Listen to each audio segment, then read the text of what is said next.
ചെയ്യും. അവിടെ സങ്കീർത്തനക്കാരൻ പറയുക, അവൻ ഗിലെയാദ് എനിക്കുള്ളത്. ഗിലെയാദ് രോഗശമനത്തിന്റെ അനുഭവം. സ്തോത്രം എന്ന് പറഞ്ഞാൽ ഗിലെയാദിൽ തൈലമില്ലയോ എന്ന് പ്രവാചകൻ ചോദിക്കുന്നു. ഇരയാവിലൂടെ അങ്ങനെ ചോദിക്കുന്നുണ്ട് എന്ന് പറഞ്ഞാൽ അതിന്റെ അർത്ഥമല്ല. അവയെ ദൈവസന്നിധിയിൽ നിൽക്കുന്ന ഒരു ഭക്തൻ ഏറ്റെടുക്കേണ്ട ദേശം ഗിലെയാദ്. സ്തോത്രം എന്ന് പറഞ്ഞാൽ ആ ഭക്തിയിൽ വരുമ്പോൾ ഗിലെയാദ് ഒരു പട്ടണമായി മാറുന്നുണ്ട്. അവിടെയാണ് ഏലിയാവ് ജനിക്കപ്പെടുന്നത്. സ്തോത്രം. ഏലിയാവ് അവിടെ നിന്ന് ഒറ്റടുത്തനായി പോകുന്നത്. സ്തോത്രം. ഏലിയാവിനോട് കൂടെ പ്രാർത്ഥിക്കാൻ ആരുമില്ല. ആമേ ഗിലെയാദിൽ ക്രിസ്ത്യനായ ഏലിയാവ് എന്ന് പറയുമ്പോൾ ആമേ അവനോട് ചേർന്ന് പ്രാർത്ഥിക്കാൻ അവിടെ ആരുമില്ല. പുരോഹിതന്മാർ പോലും വേർച്ചത, അന്യോന്യം ആമേ അവൻ തകർക്കുന്നവര്, വേർച്ചത ചെയ്യുന്നവര്, ആമേ വിശുദ്ധി ഒന്നുപോലുമില്ല. എന്നാൽ ഏലിയാവ് അവിടെ നിന്ന് പൊങ്ങാൻ കാര്യമെന്ന് ആമേ ഗിലെയാദിന്റെ ആമേ പാരമ്പര്യം അവനിലുണ്ട്, വിശുദ്ധിയുടെ ആരംഭം അവനിലുണ്ട്. സന്തതി ആ ശുദ്ധിയോട് കൂട്ടിമുടക്കില്ലെന്ന് യേശുവിന്റെ നാമത്തിൽ ഗിലെയാദിൽ പോകുന്ന ഈ ഭക്തന് ഒന്നറിയാം. എന്തറിയാം? അവേ പ്രമാണം അറിയാം, നിയമം അറിയാം, ദൈവത്തിന്റെ വ്യവസ്ഥ അറിയാം, ദൈവത്തിന്റെ വിശുദ്ധി അറിയാം, ദൈവഹിതം അറിയാം, ദൈവ ആലോചന അറിയാം, ദൈവത്തിന്റെ വചനം അറിയാം. അവൻ ആ വചനത്തിൽ ദിനവൃത്താന്തം എടുത്ത് പോരാടാൻ തുടങ്ങി. നോക്കണം. സ്തോത്രം. ആഹാബ് വീണ് കിടക്കുന്നത് എന്തുകൊണ്ട്? ഇസ്രായേലിന്റെ ശക്തി കൊണ്ട്. അവൾ എവിടെ നിൽക്കുന്നു? അവേ ഇസ്രായേലിന്റെ ശക്തി. അവൾ ഏത് ശക്തിയിൽ നിൽക്കുന്നു? ആമേൻ. ഗംഭീര ബാലിന്റെയും പ്രവാചകന്മാരുടെയും ശക്തിയില് ഹിന്ദുത്വ ദൈവത്തിലെ ലോകജാതിയുടെ മുമ്പില് അവിടെ ആമേൻ ആമേൻ ആമേൻ അനുഭവം പ്രാപിച്ചുകൊണ്ട് രാജ്യത്തെ നിലനിർത്തിയിരിക്കുക. ആ രാജ്യത്തിന്റെ ശക്തി എന്ത്? ബാലും മഴയുടെ ദൈവം, ആമേൻ അശേര, ആമേൻ സമൃദ്ധിയുടെ ദൈവം.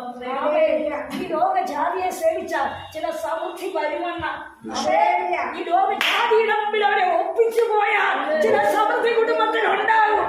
പക്ഷേ ആമേൻ പ്രമാണം ഉള്ളിലുള്ളവർ, നിയമത്തിൽ നിൽക്കുന്നവർ, ആമേൻ പ്രമാണത്തെ പരിശോധിക്കാൻ തുടങ്ങി. ഈ ശക്തി ശരിയാണോ? എന്ത് നിയമം എവിടെ കിടക്കുന്നു? ആമേൻ ജനം ഇസ്രായേൽ തെറ്റിപ്പോയാൽ ആകാശം ഞാൻ അടയ്ക്കും, സമൃദ്ധി ഇല്ലാതാകും. പ്രമാണത്തെ അറിയുന്ന ഭക്തൻ ആ വചനം എടുത്തു വെച്ച് പൊരുന്നാൻ തുടങ്ങി. എവിടെ ഇല്ലാത്ത അനുഭവത്തില് അവൻ പക്ഷേ 6-ന്റെ 8 വാക്യം യേശുവിന്റെ നാമത്തിൽ. അവൻ പെട്ടെന്ന് വായിച്ചു, പെട്ടെന്ന്. യേശുവിന്റെ നാമം, യേശുവിന്റെ നാമം, യേശുവിന്റെ നാമം. അവൻ ഹല്ലേലൂയ. അയക്കേ വ്യക്തം ചെയ്യും. ഇല്ല ഗിലെയാദ് അകൃത്യം പ്രവർത്തിക്കുന്നവരുടെ പട്ടണം. അവിടെ പുരോഹിതന്മാർ കുല ചെയ്യുന്നു, ദുഷ്കർമ്മം ചെയ്യുന്നു. ഇസ്രായേൽക്കാർക്ക് ഞാനൊരു ഭയങ്കര കാര്യം കാണുന്നു. അവിടെ പരസംഗം ചെയ്യുന്നവർ ഇസ്രായേൽ മലിനമായിരിക്കുന്നു. ഞാൻ എന്റെ ജനത്തിന്റെ സ്ഥിതി മാറ്റുമ്പോൾ അപ്പോ മലിനതയുണ്ട്, പരസംഗമുണ്ട്, ദുഷ്കർമ്മമുണ്ട്. പുരോഹിതന്മാർ കുല ചെയ്യുന്നവരാ. എവിടെ? ദൈവത്തിന്റെ വാഗ്ദത്തം കിടക്കുന്ന സ്ഥലത്ത്, ദൈവത്തിന്റെ വാഗ്ദത്തം ജനിക്കേണ്ട സ്ഥലത്ത്, ദൈവഹിതത്തിനാ ജനം ഒരുക്കപ്പെടേണ്ട സ്ഥാനത്ത്. ആമേൻ. ഇന്ന് ആമേൻ സമുദായക്കാര് കഴിഞ്ഞ ദിവസം പാമ്പാടിയിലെ കുറ്റിക്കല് സ്തോത്രം അവിടെ ഒരു ക്ഷേത്രം വന്നു. ക്ഷേത്രം പുതുതായിട്ട് പുതുക്കിപ്പണിത. അവിടെ ഓർത്തഡോക്സ് പള്ളിയിലെ കൈക്കാരം വന്നുകൊണ്ട് പ്രസംഗിക്കുന്ന ഞാൻ കേൾക്കുക. കുറ്റിക്കൊണ്ട് പോകുമ്പോൾ ശക്തമായിട്ട് നീക്കി വെച്ചിരിക്കുക. ഈ ദേശത്ത് ദേവാലയമുണ്ട്, ഈ ദേശത്ത് പള്ളികളുണ്ട്, ഈ ദേശത്ത് പല ആരാധനാലയങ്ങളുണ്ട്, ഈ ദേശത്ത് സ്കൂളുകളുണ്ട്, ആശുപത്രികളുണ്ട്. ഓക്കെ. അതുകൊണ്ട് ഈ അമ്പലം കൂടെ ദേവി നമുക്ക് തന്നതുകൊണ്ട് സ്വോത്രം. ഇങ്ങനെ ഒരു അമ്പലം ഉണ്ടാക്കാൻ ദൈവം കൂട്ടുനിന്നത് കൊണ്ട് നല്ല കാര്യം. സ്വോത്രം പറഞ്ഞില്ല, നല്ലതാണ്. അപ്പോ ഈ ഓർത്തഡോക്സുകാരൻ കഴിക്കാറ് ഏത് ജാതിയിൽപ്പെട്ടവനാ? പ്രമാണം എവിടെ കിടക്കുന്നു? ഞങ്ങള് ആരെങ്കിലും ചോദിച്ച ഓർത്തഡോക്സ് ഞങ്ങൾ ഞങ്ങൾ പറയാറുണ്ട്. കാര്യം എന്താ? എല്ലാത്തിലും നിൽക്കുമെന്ന് പുകഴ്ത്തുന്നത് കേൾക്കണം. ക്ഷേത്രം നിർമ്മിക്കാൻ, ഇങ്ങനെ ഇവിടെ ഒരു സ്കൂൾ വരാൻ. അയ്യോ, ഇതിന്റെ പുതുക്ക പണി കണ്ടിട്ട് എന്തൊരു ആനന്ദം! ഓ, എന്തൊരു സന്തോഷം! വിദേശം ഒന്ന് അനുഗ്രഹിക്കുക.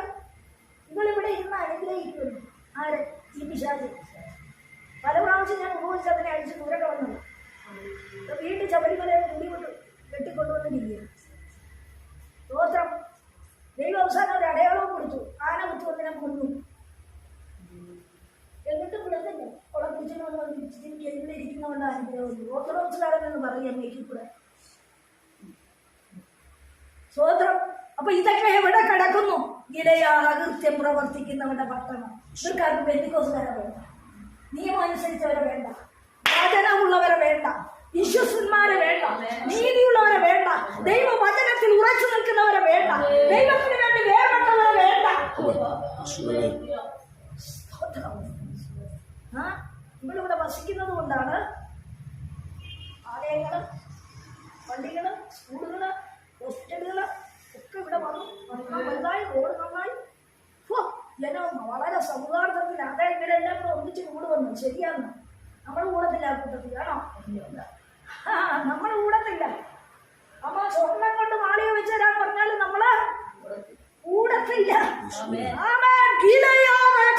വിശുദ്ധമാ, അവിടെ രോഗസൗഖ്യമുണ്ട്, രോഗശാന്തിയുണ്ട്, അവിടെ അഭിഷേകമുണ്ട്.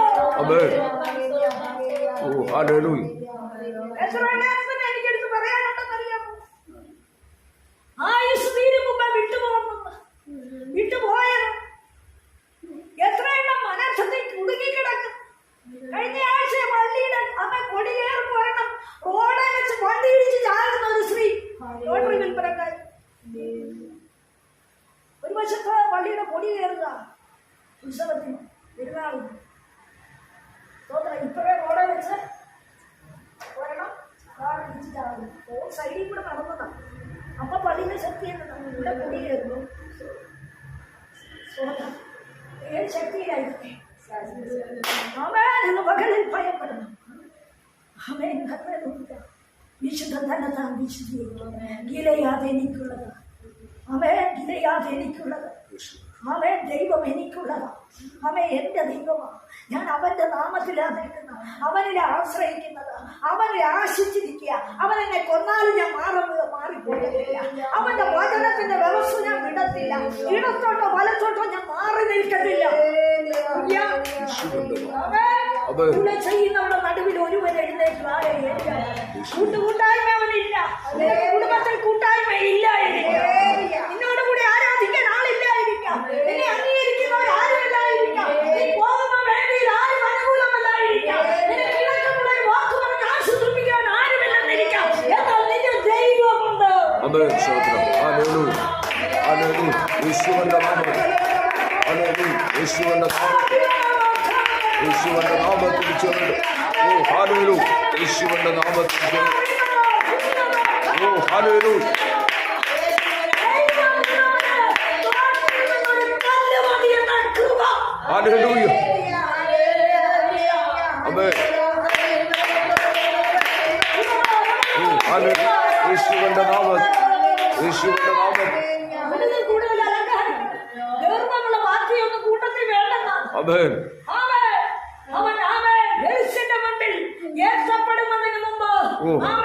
അവൻ തോട്ടിലിറങ്ങിയെന്നാണ്.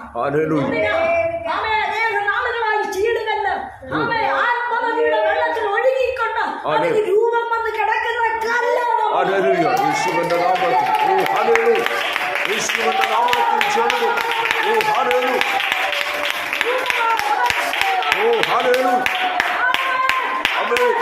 കല്ല് വെറുക്കാൻ തയ്യാറുള്ളവരാണോ? തോട്ടിലിറങ്ങാൻ തയ്യാറുള്ളവരാണോ? ആത്മനദിയിൽ നീ ഇറങ്ങി ആരാധിക്കാൻ തയ്യാറുള്ളവരാണോ? നീയാകുന്ന വ്യക്തിയെ അവന്റെ കവണയിൽ വെച്ച് ഉരുട്ടി എറിയുവാൻ അവൻ താല്പര്യമുള്ളവരാണ്. അവൻ തരുന്ന ലക്ഷ്യത്തിൽ നീ എറിഞ്ഞ് പിടിപ്പിക്കുന്ന വ്യക്തി. ശത്രു അവിടെ നിൽക്കുന്നു. നിന്നോട് വാദിക്കുന്നവരാരാണോ? നിന്നെ തകർക്കുവാൻ പോരാടുന്നവരാരാണോ?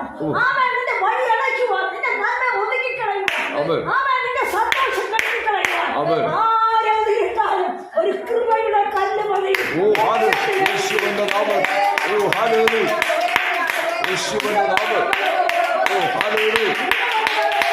Oh, hallelujah.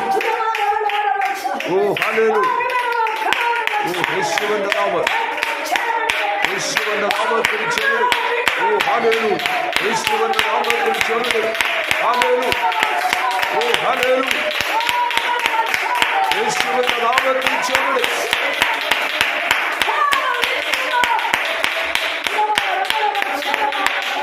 Oh, hallelujah. Amen.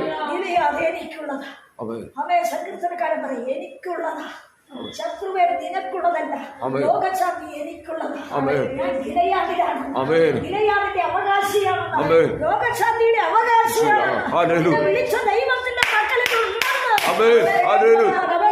യേശുവിന്റെ നാമത്തിൽ. ആമേൻ.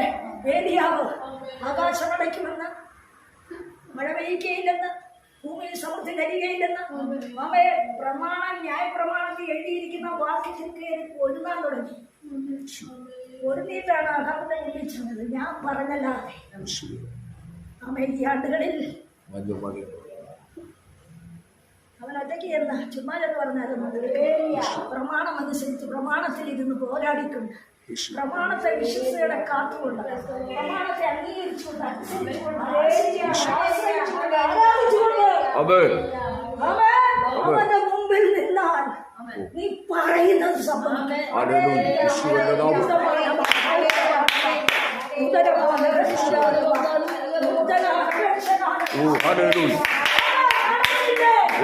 സ്തോത്രം. എന്തുകൊണ്ട് രാജാവ് കിങ്കരന്മാരോട് പറഞ്ഞില്ല, ഇവൻ നമുക്ക് വിരോധം സംസാരിക്കുന്നത് തല കൊയ്യാൻ പറയത്തില്ല. നിനക്ക് വിരോധമായി എഴുന്നേൽക്കുന്ന എല്ലാ നാവിനെയും അവൻ തടയും. നിന്റെ ഭവനത്തിലാകട്ടെ, നിന്റെ ചുറ്റുവട്ടത്താകട്ടെ, നിനക്ക് ചുറ്റുവട്ടത്ത് നിന്ന് നിന്നോട് ബാധിക്കുന്നവരാകട്ടെ, അന്യ സേവ കൊണ്ട് നിന്നോട് പോരാടുന്നവരാകട്ടെ, നീ വിശ്വസയോടെ ദൈവ പ്രമാണത്തിൽ നിന്നാൽ ശത്രുവിനോട് ദൈവം ബാധിച്ചു കൊടുക്കും. രാജാവിന്റെ പറഞ്ഞപ്പോൾ ഏരിയാവിന്റെ തല കൊയ്യത്തില്ലേ? എന്തുകൊണ്ട് രാജ്യത്തെ അടച്ചിട്ട് പോലും എന്തുകൊണ്ട് ഏരിയാവിന്റെ തല കൊയ്യത്തില്ല? പ്രമാണത്തിൽ നിൽക്കുന്നവനെ, ദൈവാലോചനയുള്ളവനെ, ദൈവഹിതം ചെയ്യുന്നവനെ, ദൈവവ്യവസ്ഥ അംഗീകരിച്ചവനെ, ദൈവവ്യവസ്ഥയ്ക്ക് വേണ്ടി വിശുദ്ധി പാലിച്ചവനെ, ദൈവഹിതത്തിനൊത്ത് ചുവടുവെച്ചവനെ, ദൈവവചനം കാത്തവനെ ശത്രുവിനെ തൊടാൻ പറ്റത്തില്ലല്ലോ.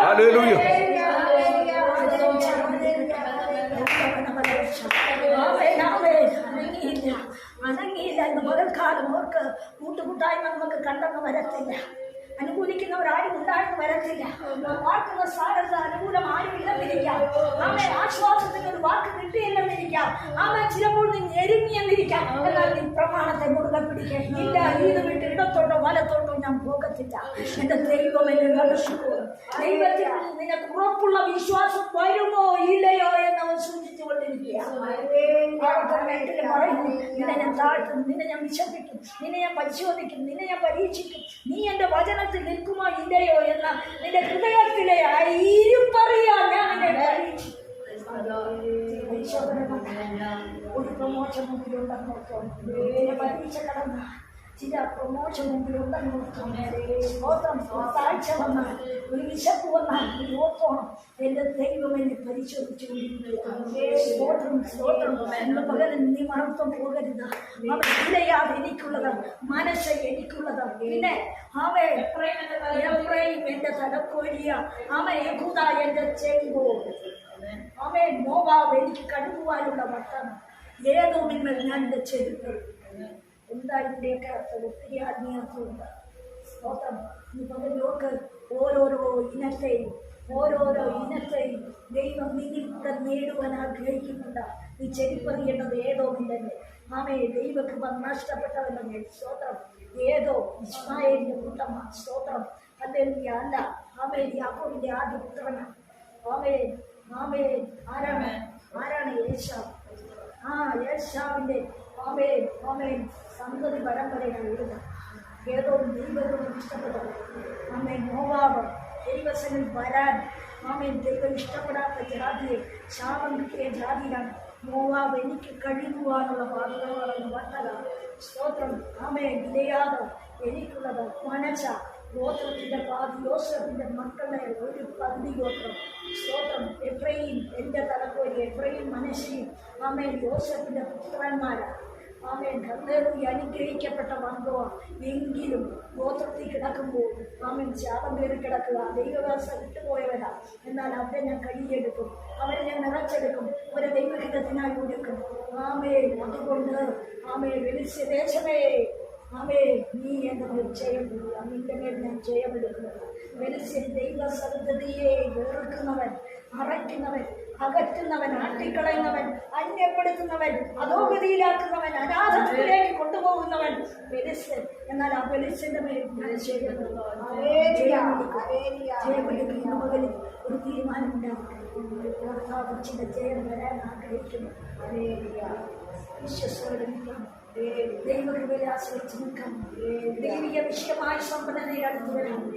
ദൈവത്തിന്റെ ജീവിതത്തിൽ ഒരു അത്ഭുതം ചെയ്യാൻ പോകുക. ഒരടയാളം ഈ ആണ്ടിലുണ്ട്, ഒരനുഭവത്തിന്റെ പൂർത്തി നിനക്കുണ്ട്. നിരാശപ്പെടുവാൻ അനുവദിക്കരുത്. ആമേ ദൈവം പറയുന്നു, ആമേ മഹത്തായ പ്രതിഫലമുള്ള ധൈര്യം തള്ളിക്കളയരുത്. ദൈവസന്നിധിയിൽ നിനക്ക് പ്രതിഫലമുള്ളത് അവനോടുള്ള ധൈര്യമാണ്. അതിനായി നമുക്ക് ഏറ്റവും കഴിയുമെന്ന് താല്പര്യമായിട്ട്